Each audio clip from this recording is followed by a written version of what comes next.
Hola, ¿qué tal? Bienvenido a este espacio que creé o que estoy creando con mucho amor y a decir verdad con muchos nervios también. Con muchos nervios porque soy una persona altamente introvertida y tan solo el hecho de pensar que alguien pudiera ver este video pues me pone un poco nerviosa. Pero bueno, aquí estoy y a ver a dónde nos lleva este nuevo proyecto. Si te gusta, aunque sea poquito, me ayudarás si me acompañas y a ver hasta dónde llegamos. A decir verdad, este es aproximadamente el sexto video que grabo pensando en que será el primero que voy a compartir. Veamos si este es el definitivo. Y al ser el primer video que quiero o planeo compartir, pues obviamente me gustaría que me conocieran o sería importante que supieran quién soy, de dónde vengo y por qué estoy aquí. Antes de eso quiero mencionar que por ahí por el 2015, 2012, 2015 surgió en mi mente la idea de crear este canal y pues no me había decidido por lo mismo que comenté hace rato, que soy altamente introvertida, soy demasiado tímida, soy demasiado seria. Si alguien que me conoce está viendo este video, sabrá que digo la verdad. Hablo demasiado poco con la gente. Bueno, sí, está correcto esto que dije. Hablo demasiado poco, o muy poco, más bien, hablo muy poco con la gente. Porque adivina qué, conmigo sola hablo lo que no hablo con 1000 personas, lo hablo conmigo sola. Eso significa que en mi cabeza hay diálogos interminables, eternos, y muchas veces esos diálogos no solamente es un diálogo a la vez, sino muchos a la vez. Estar diciendo esto de mí podría parecer peligroso, podrían pensar que estoy loca, o más bien corrijo, podrían saber que estoy loca, porque yo creo que estoy loca de alguna forma. Pero algo importante, estoy loca, más no estoy pendeja. O tal vez un poco pendeja en algunas áreas, pero lo que quiero decir es que creo, confío en que tengo uso de mi razón. No pierdo mi conciencia, ¿ok? A eso me refiero. Estoy loca porque a veces tengo ideas que no sé ni de dónde surgen ni por qué las tengo, y que esas ideas no siempre me hacen bien. Después, si me acompañan, después sabrán a qué me refiero con esto. Y pues bueno, volviendo a quién soy y de dónde vengo. Yo nací en Guerrero, en un rancho en la sierra. Y me gustaría compartir, pero quizá no sería en este video, más bien no va a ser en este video, pero me gustaría compartir lo bueno, lo malo y lo no tan bueno o no tan malo, y lo excelente de haber nacido en la sierra, en un rancho, pequeña propiedad de la familia.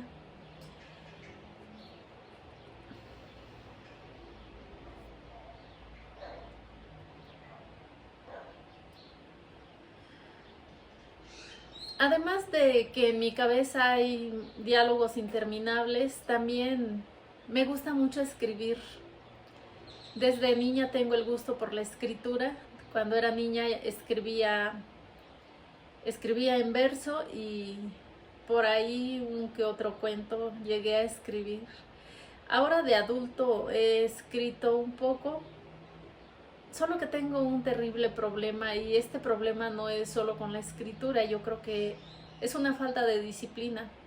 Me pasa que al yo tener muchas ideas en la mente, comienzo a escribir y tengo una idea muy buena, creo yo, en ese momento, como de un cuento, y comienzo a escribirlo, pero cometo ese gran error siempre, que no termino de escribirlo. Y pues al ser un cuento, pues un cuento necesita un final, ¿verdad? Y yo no le doy ese final. Debo decirte que tendré, si no mal recuerdo, aproximadamente unos 4 cuentos comenzados que no les he dado un final. Me pasa mucho que cuando comienzo a escribir me sigo escribiendo, escribe y escribe y escribe.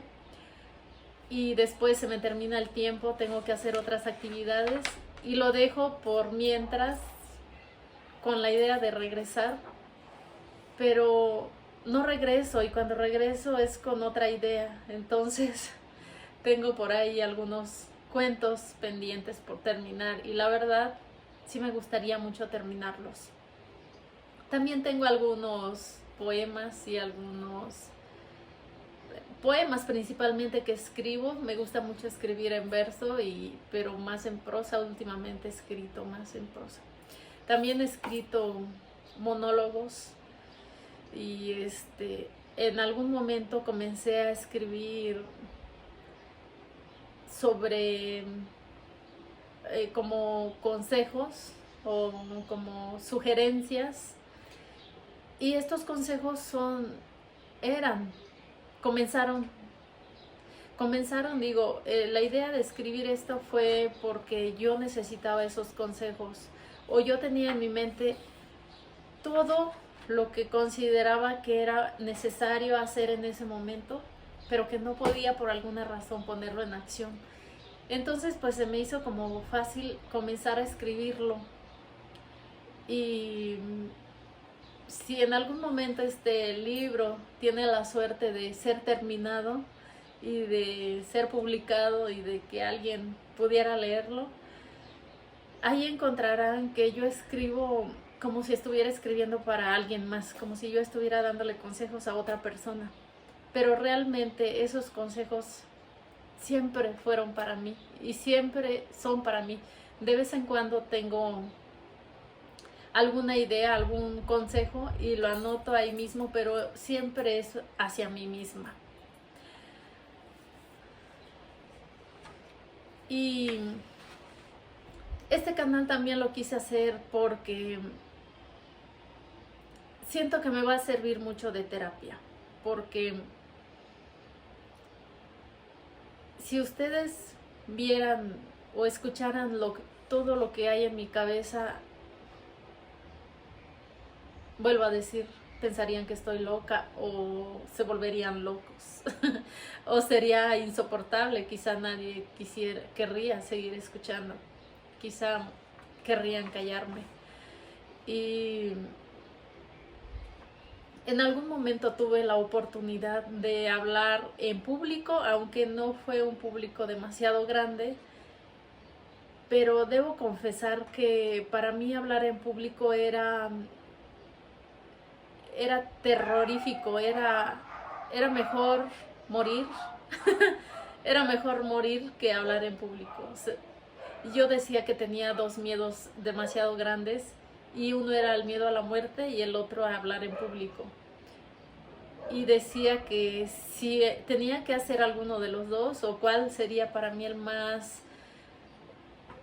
posible o el menos difícil, y era morir, según yo, ¿verdad? Pero bueno, tuve la oportunidad de enfrentar ese miedo, ese terror, ese pánico.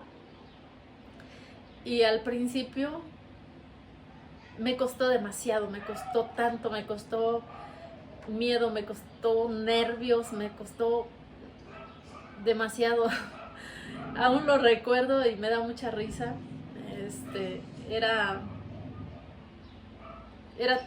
Yo temblaba de miedo, y lo peor que me pasaba era que yo me paraba frente al público y me sonrojaba. De por sí suelo sonrojarme mucho, y después hablaré también de este tema porque es algo que me pasa mucho y es como, yo digo que es como una fobia. Le tengo fobia a ponerme nerviosa, a sonrojarme ante una persona, y por lo mismo que me da tanto miedo, ¿qué crees? Termina pasándome. Eso es siempre, casi siempre. Entonces lo que pasaba en estos momentos cuando yo hablaba en público Y público, debo decirte que cuando comencé eran muy pocas personas, quizá unas 5 personas. O sea, el caso es que yo me paraba enfrente a hablar ante estas personas. Bueno, quizá no vamos a decir público porque se escucha demasiado exagerado, ¿verdad? Y quizá no es público, sino más bien eran unas reuniones familiares. No eran familiares, era entre amigos, entre algunos conocidos. Y al pararme yo al frente, una me sonrojaba demasiado, pero lo peor era que mi mente se ponía blanca totalmente. Para esas personas que dicen que nunca nadie puede poner su mente en blanco, pues, ¿qué crees? Ponme un micrófono y ponme público y te prometo que hay una mente en blanco. Y así me pasaba. En estas ocasiones yo quise confrontar ese miedo porque tenía la necesidad de salir de ese momento en el que me encontraba yo, que era muy oscuro. Esa etapa de mi vida era muy oscura. Yo sufría mucho, yo tenía una autoestima muy, muy, muy baja, y estamos hablando que baja es metros bajo tierra. Mi autoestima estaba mal, mi autoestima estaba pisoteada, estaba enlodada, estaba de lo peor. Y yo tenía necesidad de confrontar esa situación, tenía muchas ganas de salir de esa situación. Entonces alguien me propuso entrar a un grupo de lectura, unos amigos que leían libros y se reunían para platicar de los libros que estaban leyendo. Era un grupo de WhatsApp y nos reuníamos una vez al mes para compartir lo que habíamos aprendido, y había muchas actividades, muchas dinámicas muy bonitas. La verdad, era muy bonito. Desgraciadamente lo dejamos de hacer cuando pasó lo de la pandemia. O sea, por la pandemia terminó ese grupo, y para mí fue muy triste porque ese grupo me ayudó mucho, me ayudó demasiado. Si bien todavía no soy una persona muy abierta y con mucha autoconfianza, pero déjame decirte que si no fuera por ese grupo, yo no estaría grabando aquí. Imposible, jamás. Y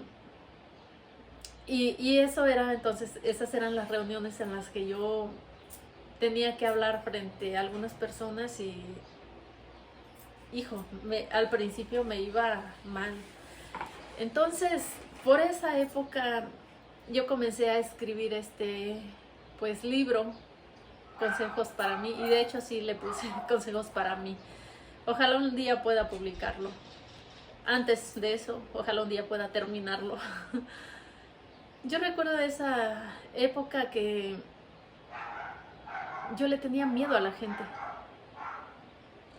Me quedé pensando ahorita y dije, pensando que todavía le tengo miedo a la gente. Entonces, en esa época yo le tenía pavor a la gente. Pero es un miedo no a que me fueran a hacer daño, no a que me fueran a atacar, no que me fueran, ni siquiera que me fueran a juzgar. El miedo es y era a exponerme ante ellos. El miedo era pena, era vergüenza. Pero se sentía como miedo, se sentía mal. Y entonces yo comencé a escribir, pero escribía como ¿cómo se llama? Se me fue ahorita la palabra, como cuando no quieres que se entienda, como que escribes de una forma que los demás no la entienden, pero tú sabes de qué estás hablando. No recuerdo cómo se dice, pero así comencé escribiendo. Y recuerdo que un día a la persona que me invitó a este grupo le platiqué y le dije, ¿qué crees? Estoy escribiendo un libro. Y cuando yo dije esto, dije, estoy escribiendo un libro. O sea, yo me burlé de mí misma. O sea, yo como voy a estar escribiendo un libro, ¿verdad?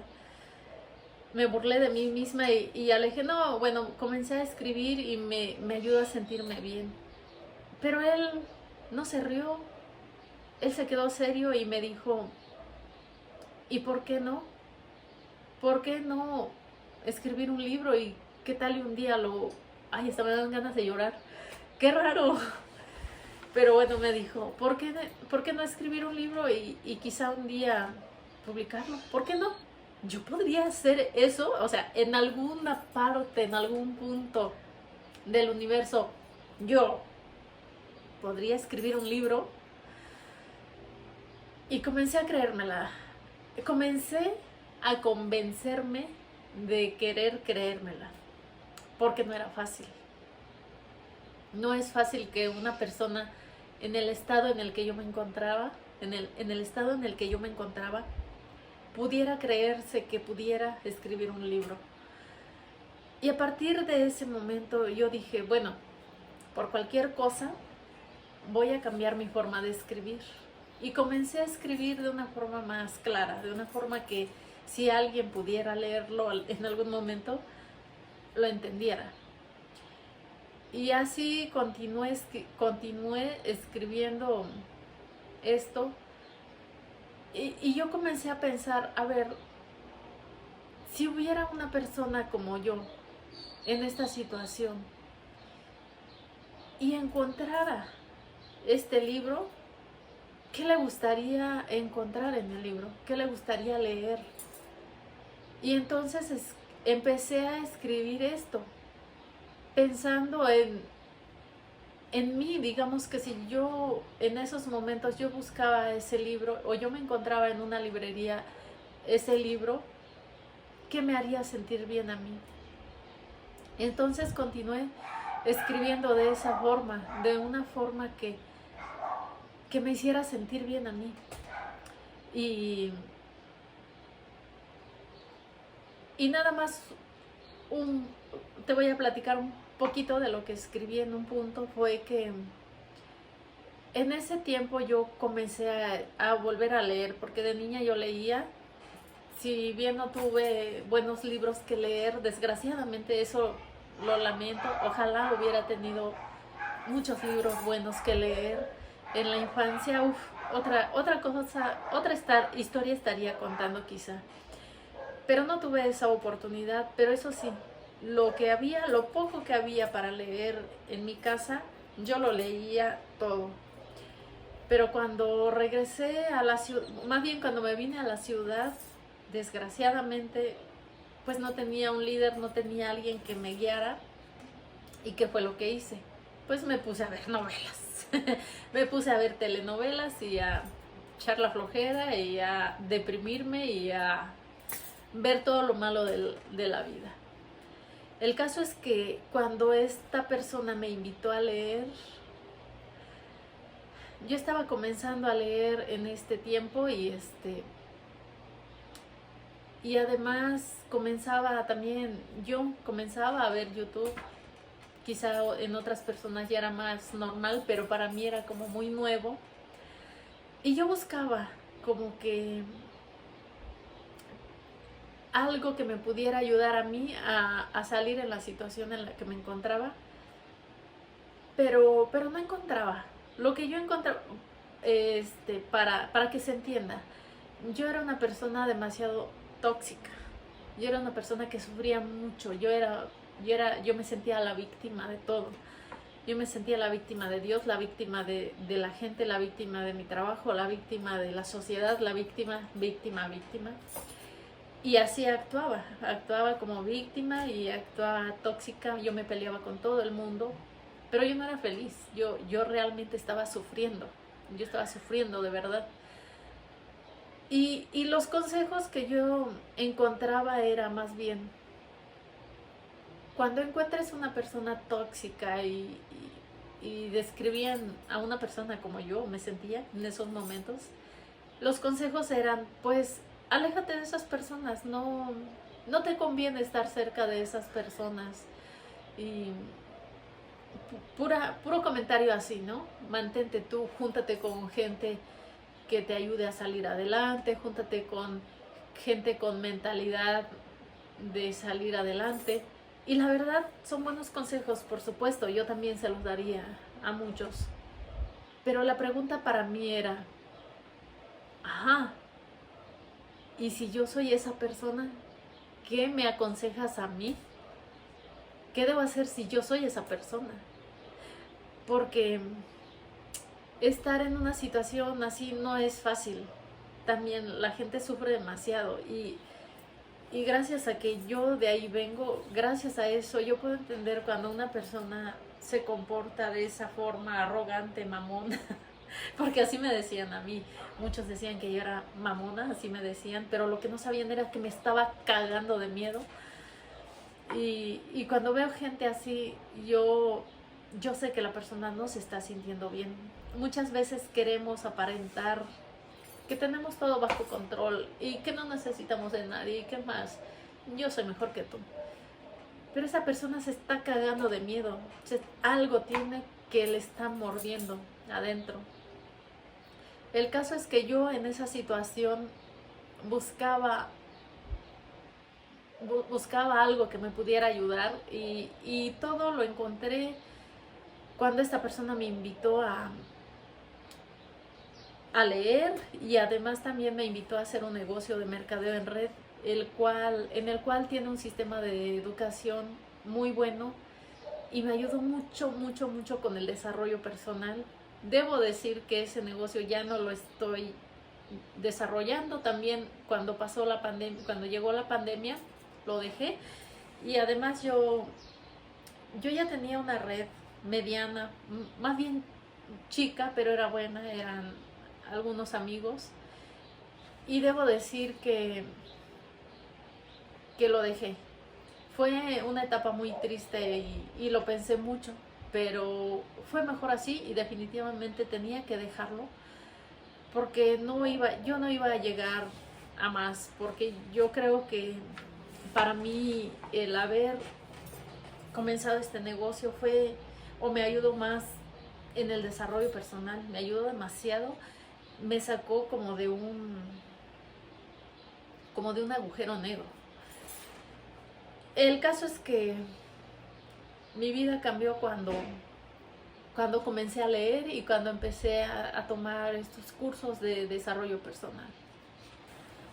Cuando comenzó la pandemia,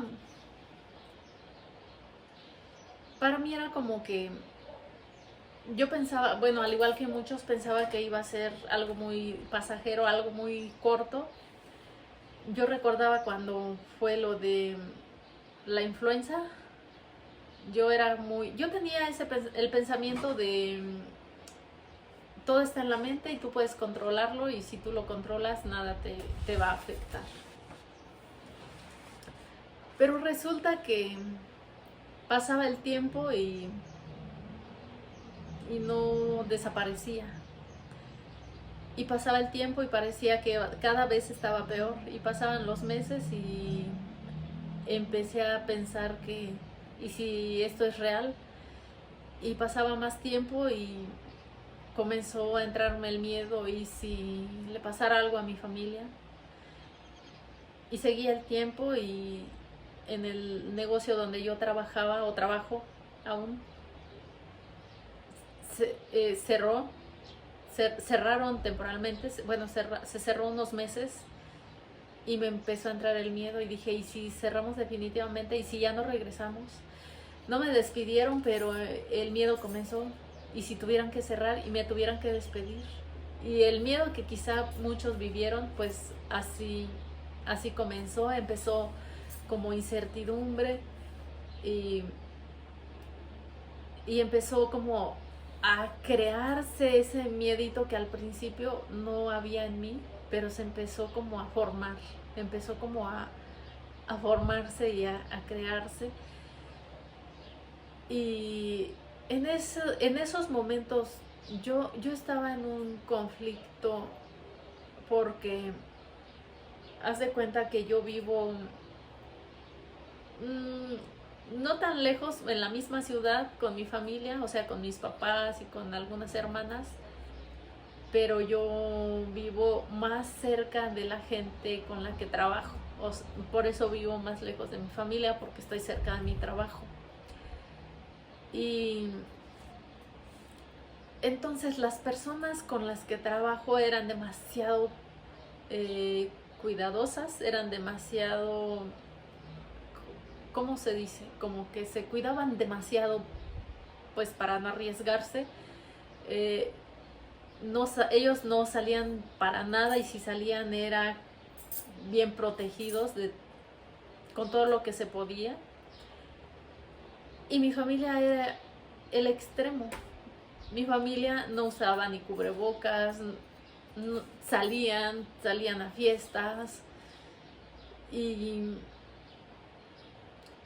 entonces yo entré en el conflicto de que si iba a visitar a mi familia, estaba en un conflicto porque me empezó a crecer el miedo. Yo decía, mi familia no se cuida. ¿Y si se enferman? ¿Si se infectan? ¿Y si se mueren?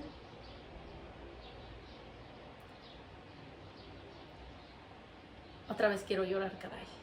Creo que ando muy sensible, más que nada. No es que estas cosas me hagan llorar. Más bien ando un poco sensible. Yo creo que ando un poco sensible. Pero bueno, también realmente quisiera ser en este espacio como muy yo. Quisiera ser muy honesta, quisiera abrirme, ya que en la vida real no tengo tanta confianza de abrirme con la gente. En este espacio sí quiero hacerlo, y a ver, veremos, está bien. Si se me sale por ahí una lágrima, pues ustedes disculpen. El caso es que empezó a entrarme el pánico. Yo decía, mi familia no se cuida, ¿y si se infectan? ¿Y si se mueren?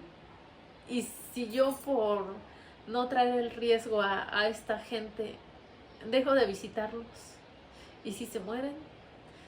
¿Y si ya no los veo? Me voy a arrepentir de no haber ido a visitarlos. Y entonces iba a visitarlos por el miedo.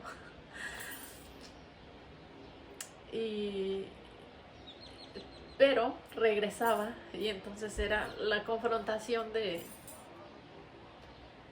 estas personas, de como quiera me estaban dando trabajo.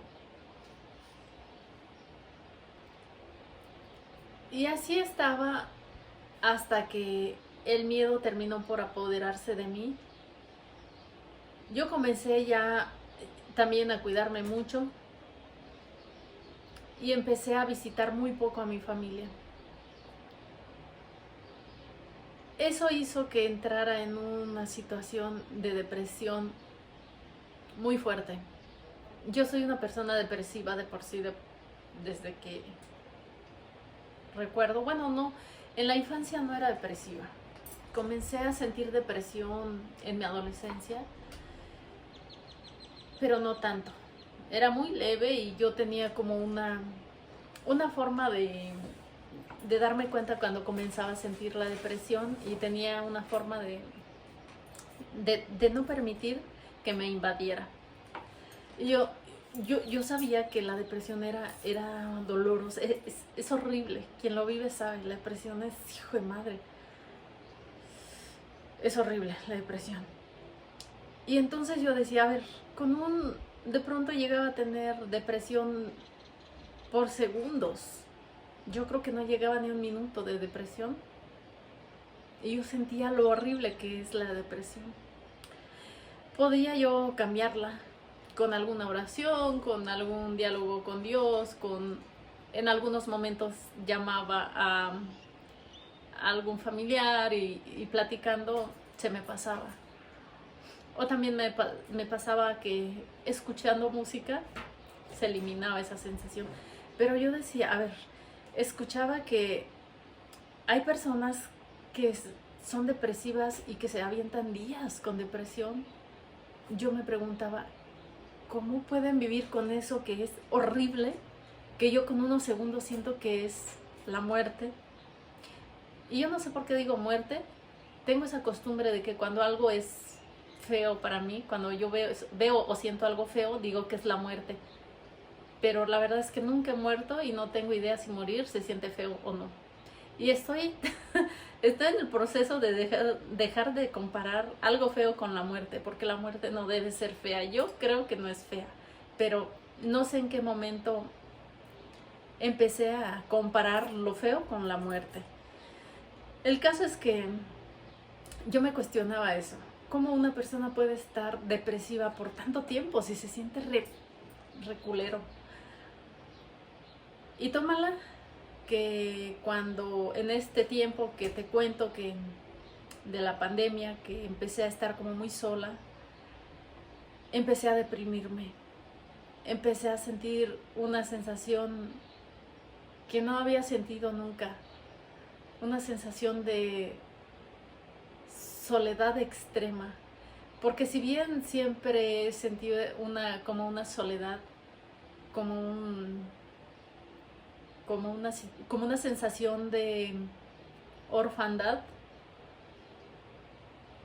Esto lo sé porque me lo dijo en algún momento una psicóloga o un psicólogo, ya ni recuerdo quién me lo dijo, pero me dijeron, esa sensación que sientes de soledad, de estar sola en el mundo, es una sensación de orfandad. Y dije, ok, va, está bien. Pero en este tiempo de la pandemia, de estar, ya lo dije como 3 veces, ¿verdad? De estar tan sola, comencé a sentir una sensación de soledad, pero no una soledad física, sino una soledad emocional. Me sentía tan sola, sentía que no podía estar ni con mi familia porque ellos eran extremadamente poco cuidadosos, y ni con los de mi trabajo porque ellos eran el extremo, se cuidaban demasiado. Y me empecé a sentir en medio, sola, como que nadie estaba conmigo en esto de, pues sí hay que cuidarse, pero también hay que ir a visitar a la familia con mucha precaución. Y la verdad, yo creo que sí está mal, y por muchas personas haber hecho lo que yo hacía, que era de pronto ir a visitar a mi familia, creo que desgraciadamente por eso mucha familia tuvo que morir. El caso es que eso ya pasó y como quiera, pero en estos tiempos también, estaba en estas cuando falleció un primo y fue de que, entonces sí es cierto, entonces sí está pasando, porque ya le pasó a un familiar. Y ahí fue cuando comenzó el miedo. Y esta depresión se juntó con una ansiedad. Yo nunca había tenido ansiedad, y en esta época como que me surgió como claustrofobia. Yo nunca la había sentido. Y ahora resulta que me pasa hasta la fecha, hasta hoy en día que ya estamos en el 2025. En Navidad me acaba de pasar, me dio un ataque de claustrofobia, y después en enero lo estuve sintiendo pequeños síntomas de claustrofobia. Lo sentía al estar durmiendo. En algún momento sentí que la cobija me estaba ahogando, al grado de que, a pesar de que tenía frío, terminaba por quitarme la cobija porque sentía que me estaba ahogando. Bueno, el caso es que estaba con esa ansiedad, con ese estrés tan fuerte, que me vi en la necesidad de decir, ayuda. Es que así me lo imagino, ayuda. Lo que fue es que conocí a una persona que asistía, una amiga que asistía a constelaciones familiares, y le pedí el contacto de esta persona. Entonces hice una cita y fui. La constelación fue la persona que me representaba a mí. Se expresó exactamente como yo me sentía. Decía que sentía comezón, piquetes en el cuerpo, y lo hacía así. Ay, así lo hacía yo, justo así me siento. Y estaba así, la persona que me representaba decía, no aguanto, siento piquetes. Pues así me estaba sintiendo yo. Un estrés impresionante. Y cuando yo dije eso, cuando yo dije ayuda, empecé a sentir como tranquilidad de decir, bueno, ya pediste ayuda. Ya pedir ayuda ya es como un... ya se animó a aceptar, ya se animó a pedir ayuda.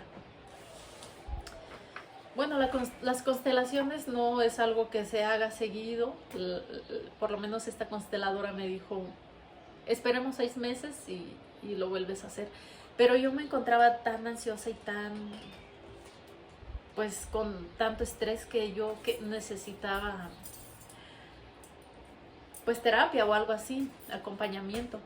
Y entonces comencé sesiones con una de estas personas que estaba, de las consteladoras, que no era psicóloga, pero es de esas personas que te acompañan con, que te dan como, ¿cómo se dice? Acompañamiento energético.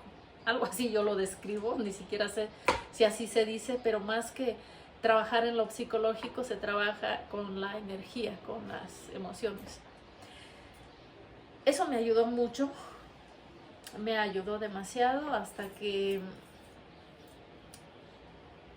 a veces creo yo que la vida, o no sé, yo que creo en los ángeles, yo creo que tengo ángeles guardianes y creo que me ayudan. Yo creo que a veces cuando yo no tomo decisiones por mí misma, hay alguien que me ayuda a obligarme, no a tomar la decisión, más bien a obligarme a hacer eso que debería decidir yo por mí.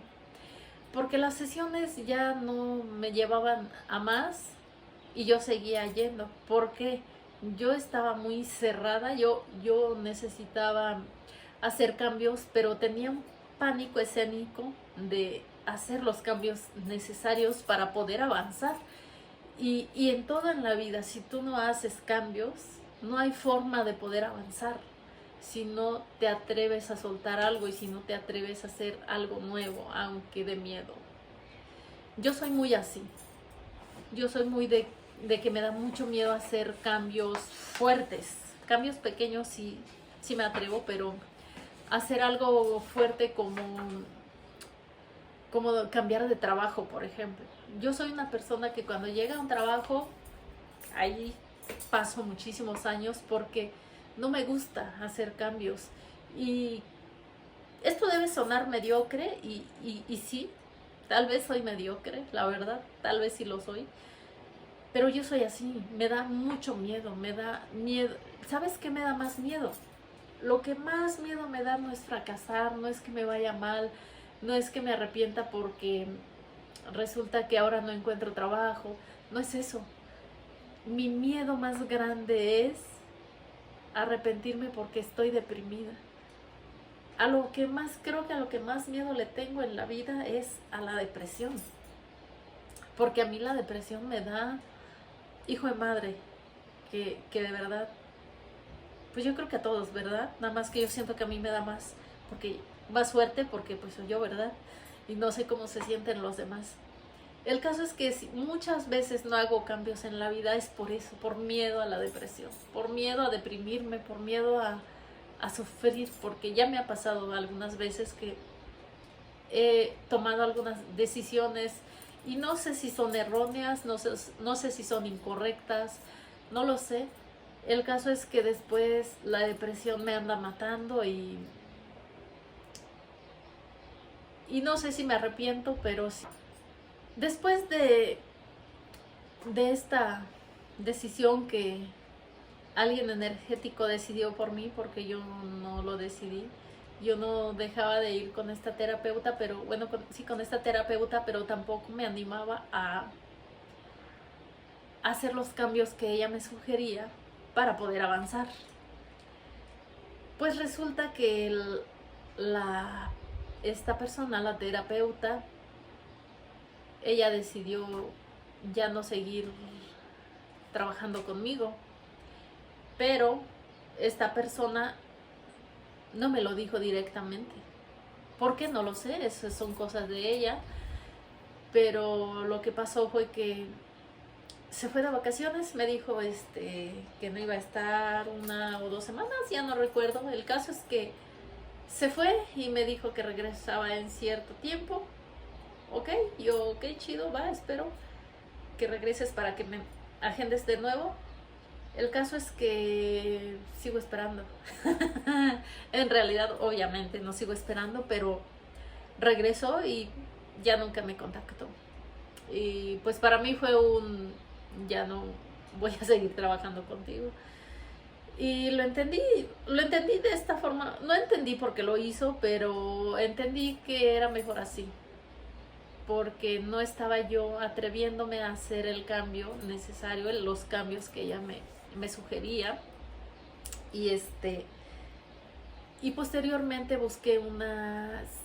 contacté a una persona me recomendó una psicoterapeuta. No, esta es una psicóloga clínica.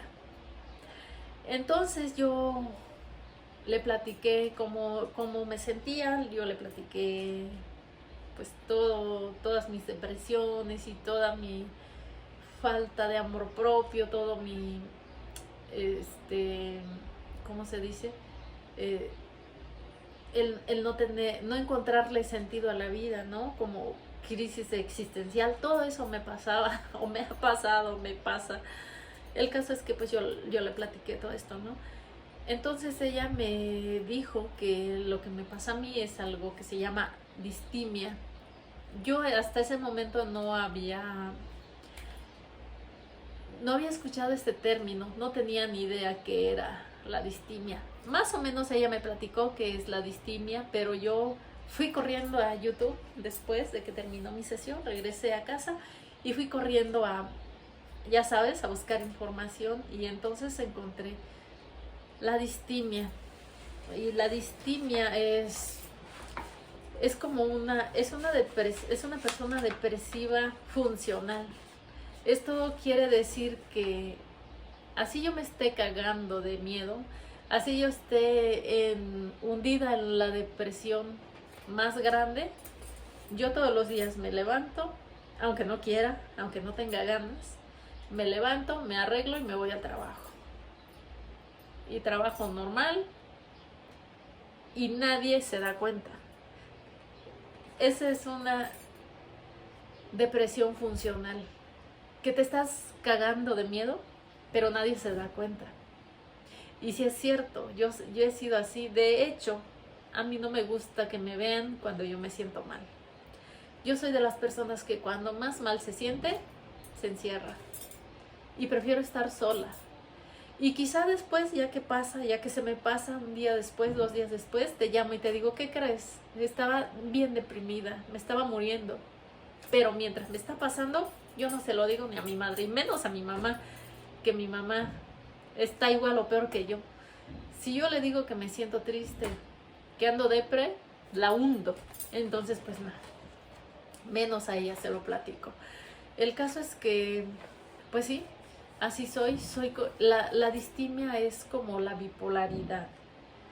Haz de cuenta que yo soy bipolar. No soy bipolar en cuanto a... ¿Cómo es la bipolaridad? Es que a veces eres agresivo, ¿no? A veces tienes un humor y a veces tienes otro. Antes sí me pasaba algo, pero después del desarrollo personal yo aprendí a trabajar mis emociones, yo aprendí sobre inteligencia emocional y cambié totalmente. La verdad me gusta mucho el logro que hice con esto. Me gusta mucho cómo aprendí a controlarme, y no solo a controlarme. Yo sí creo y estoy segura y convencida de que hice un cambio no solamente expresivo hacia los demás, sino emocional. Yo siento como siento distinto. ¿A qué me refiero con sentir distinto? Es que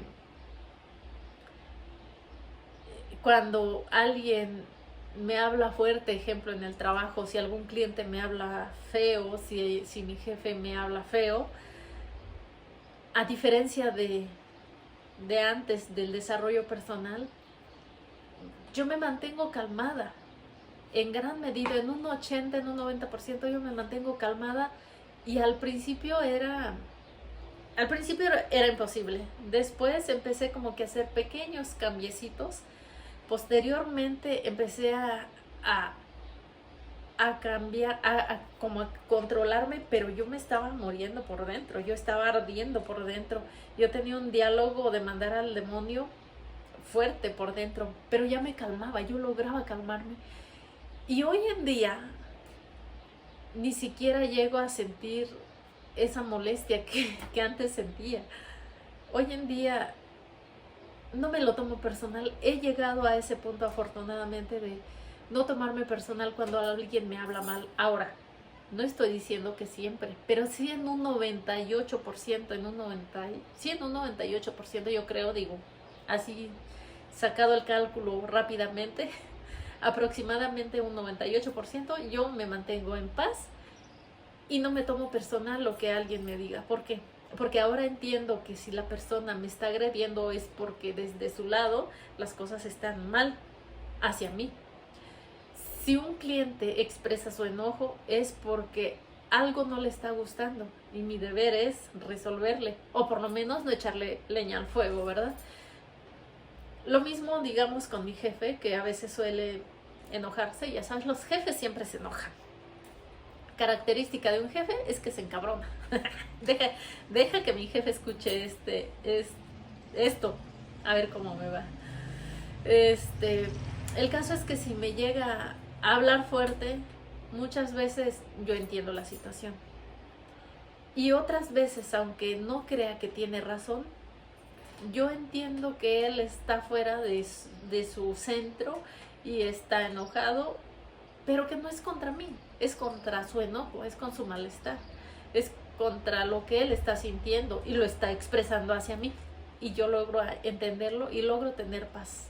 Eso es increíble y eso se logra, pues yo lo logré con los libros magníficos. La verdad es que si hay algo que yo te voy a recomendar siempre va a ser leer, y lee lo más que puedas. El caso es que así es la distimia. Nadie lo nota. Si no es porque tú lo dices, nadie sabrá que tú estás deprimido. Y ahora, por lo mismo que no se nota, muchos no te lo creen. Y eso a veces pudiera ser más doloroso, porque pasa que por lo mismo como yo soy, casi no suelo compartir con nadie cómo me siento. Y cuando llego a hacerlo, pues no me lo creen. Pues porque yo sonrío, porque yo ando trabajando, porque yo ando haciendo todo normal, pues no me lo creen. Y a veces el hecho de que yo busque ayuda, acompañamiento psicológico, ha sido causa de que me juzguen. Porque una persona que está bien va a buscar ayuda, va a estar pagando porque la acompañen. Pues sí, porque no se nota, pero nadie sabe cómo me estoy sintiendo. Y quizá muchas veces me veas feliz, me veas sonreír, me veas trabajando, me veas echándole ganas a la vida, pero no es que me esté sintiendo así. En realidad por dentro me estoy consumiendo, pero es que no me queda otra. Yo me dije a mí misma, mientras respires, porque eso sí, yo tengo muchos diálogos conmigo y muchos consejos para mí. Mientras respires, le vas a echar ganas. No hay de otra. Y no hay negociación. Esto es no negociable. Mientras respiras, le echas ganas. Esa fue más que un consejo para mí, es una orden. Hay otra característica de mí, otra cosa que me ha pasado, y esto sí es desde adolescente. Recuerdo, tengo muy claro cuando comenzó, y es algo que se llama despersonalización. Esto consiste, digo, para más claro, definitivamente ve a buscarlo en Google, pero en grandes rasgos, la despersonalización o desrealización es cuando la persona está como fuera de su cuerpo o fuera de su mente. Está como afuera, viendo hacia sí misma como en una película. ¿sí? No sé si logro explicarlo, la verdad no tengo como mucho conocimiento como para explicarlo, aunque yo lo tengo claro. Desde que tengo aproximadamente 12, 13 años, más o menos, comenzó esta despersonalización. Que esto sucede, según Google, por algún trauma, por algo traumático que haya vivido la persona, como si se desconectara, o por violencia física o por violencia emocional. Honestamente yo no recuerdo haber vivido una situación traumática, aunque haciendo el recuerdo, haciendo como hoy en día, como queriendo encontrar qué fue lo que me llevó a esta situación. Yo creo que fue como un tipo de aburrimiento, porque viviendo en el rancho fue demasiado divertido, pero eso fue mientras era niña. Cuando comenzó la adolescencia, comenzó a cambiar todo.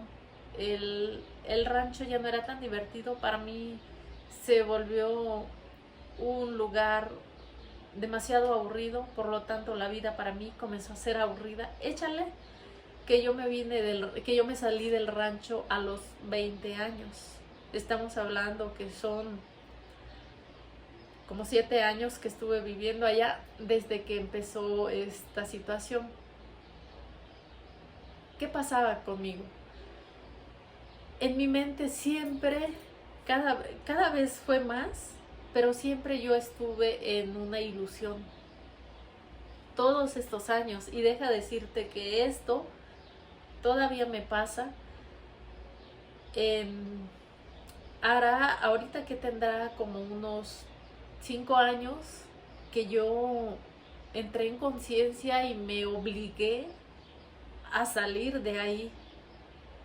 Pero todavía pasa que de pronto sí, sobre todo cuando me llega la depresión, recurro a esta ilusión. Ilusión me refiero a, en mi mente creo ilusiones, creo historias. Al principio, cuando esto comenzó, fue que comenzó como en segunda persona, o como se pudiera decir, como que las historias que yo empecé a crear en mi mente eran con personajes inventados por mí. Pero llegó el momento en que poco a poco en esas historias que yo me inventaba en mi cabeza, empecé a entrar yo. Empecé a crear historias en las que yo participaba, al grado de que al final las historias ya eran mías, 100%. Todas las historias que yo me inventaba eran mías. ¿Para qué tener una relación en la que iba a tener problemas, en la que iba a ser más complicado, si en mi mente eran perfectas? Y algo muy raro es que no por ser en mi cabeza significaba que no había broncas. Sí las había, pero como estaban en mi cabeza, no las sufría. Era como si yo estuviera creando películas o novelas más bien, y en las novelas que hay, pues drama. En las novelas hay drama, y una novela sin drama no es buena. Entonces, al yo tener estas historias en mi mente, meterle drama, buenísimas, eran muy buenas. El problema es que muchas veces, por estar tan metida en esas historias, en la vida real no estaba presente. No, muchas veces no, siempre.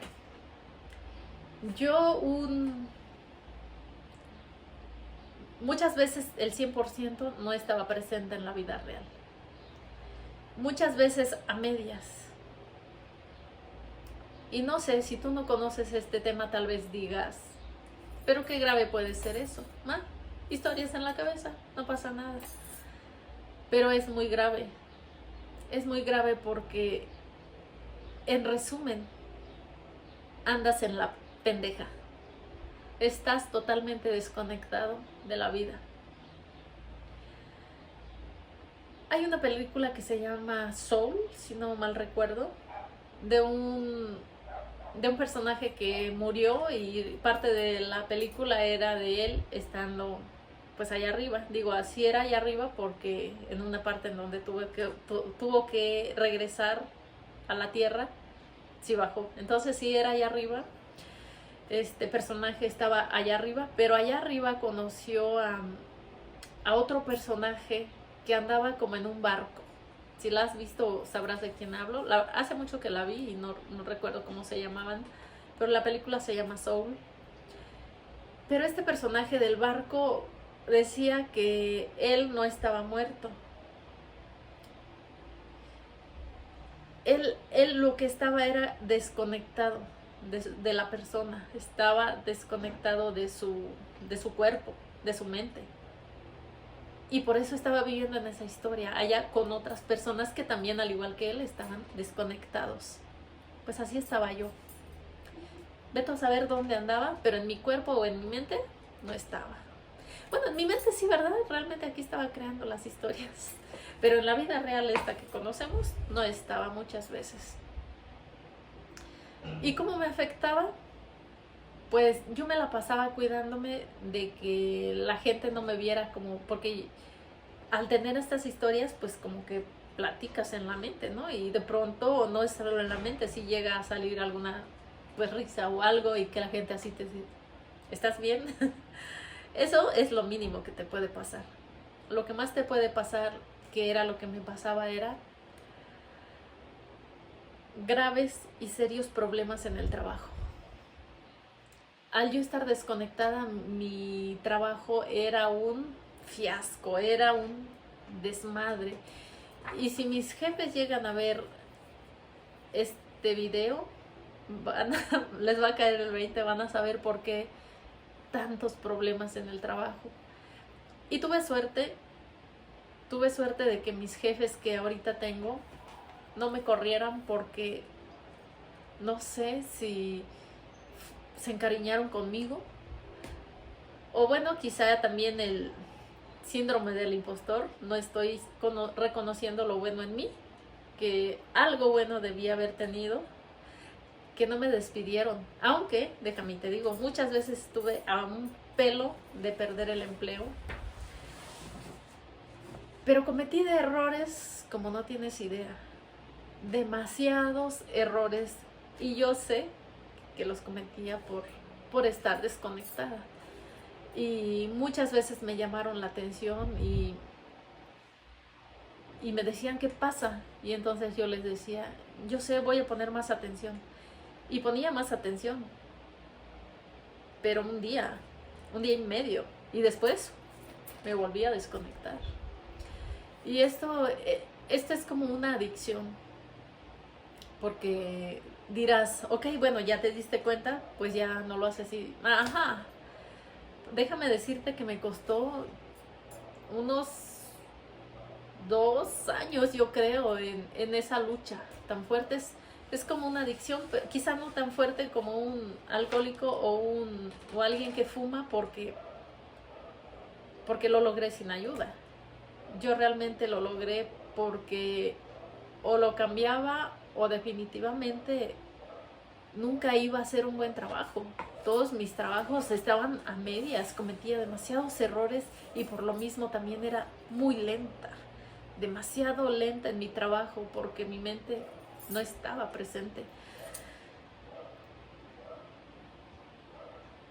Y tristemente todavía me pasa, pero ya soy más consciente, ya no me aviento mis historias tan largas. Cuando me doy cuenta, vuelvo y digo bye, y lo dejo y lo corto de inmediato. Pero ya soy más consciente, ya no me aviento mis historias tan largas. Cuando me doy cuenta, vuelvo y digo bye, y lo dejo y lo corto de inmediato.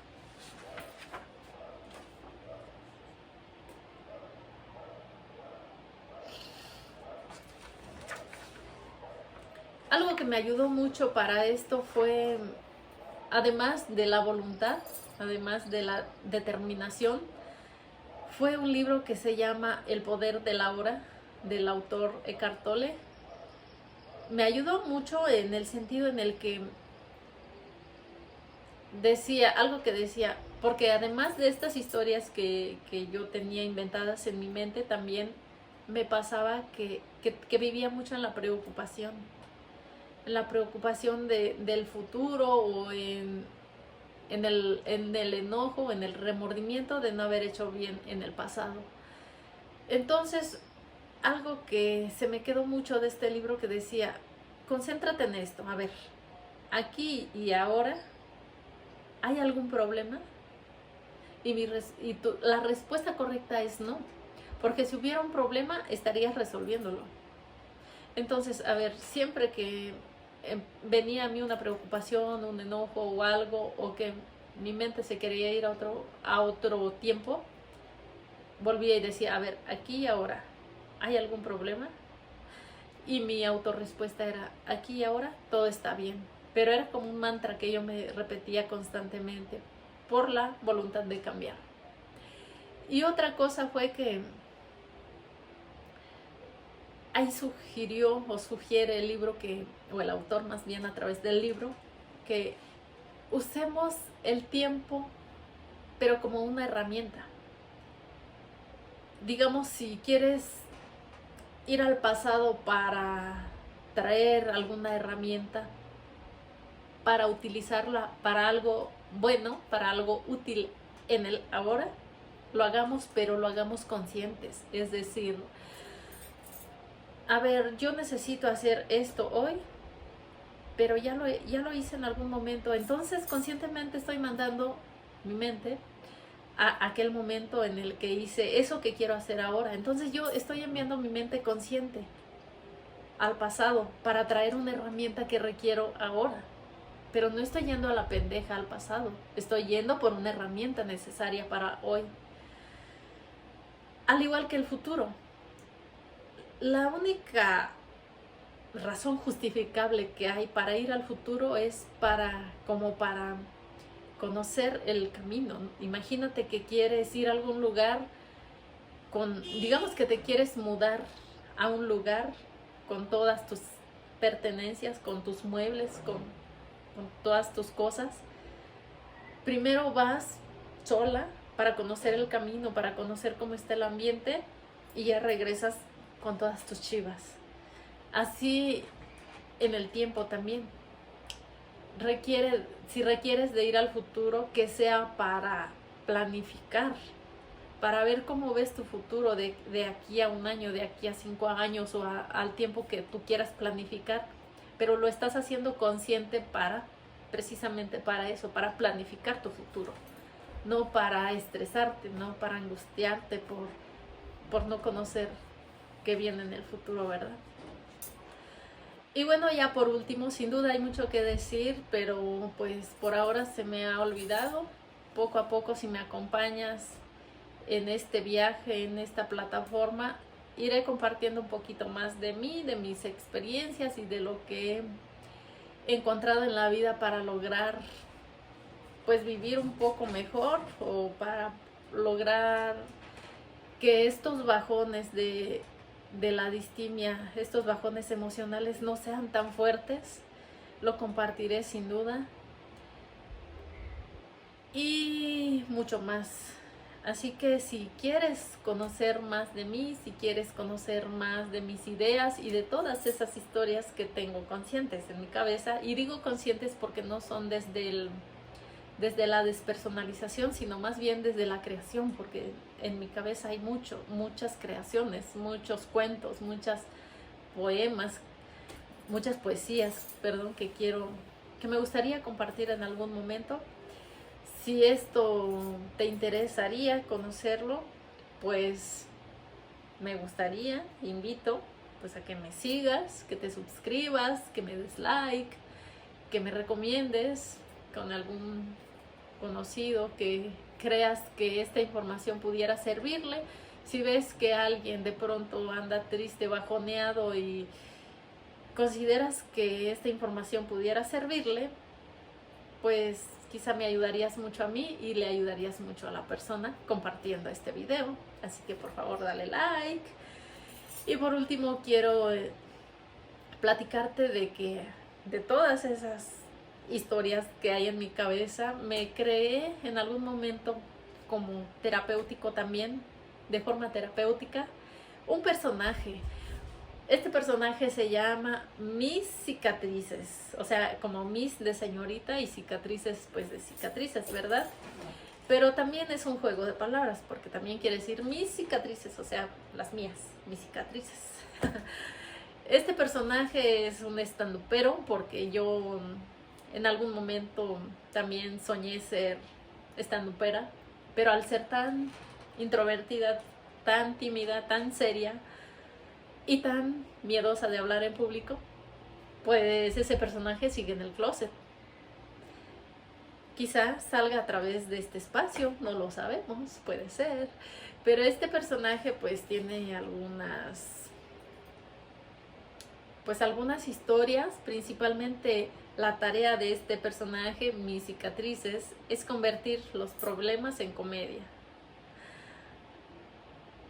Y este personaje, Mis Cicatrices, tiene en algún momento lo conocerán, pero tiene una cicatriz aquí en la frente, y es porque yo de niña me hice una cicatriz aquí. Ya no se nota mucho, pero cuando me la hice, mi mamá se preocupó muchísimo porque tenía la cicatriz en la frente y se imaginaba que se iba a ver más feo. Y la verdad es que no se ve tanto, y hoy en día, si se viera, la verdad no me importaría. Pero entonces Mis Cicatrices tiene una cicatriz muy grande aquí, en forma de un rayo. Y bueno, quiero compartir que este rayo tiene un significado, y es uno que es una cicatriz y la otra que es un rayo, porque el rayo es como esa pequeña chispa que todos tenemos adentro, ese pequeño rayito que todos tenemos adentro cuando nos sentimos muy mal, cuando nos sentimos tan bajoneados, cuando sentimos que nuestro ánimo y nuestra autoestima está en el piso. Aún allá en el fondo, aún allá bajo tierra, todos tenemos ese pequeño rayito, esa pequeña chispa de luz que debe ser la que nos debe levantar.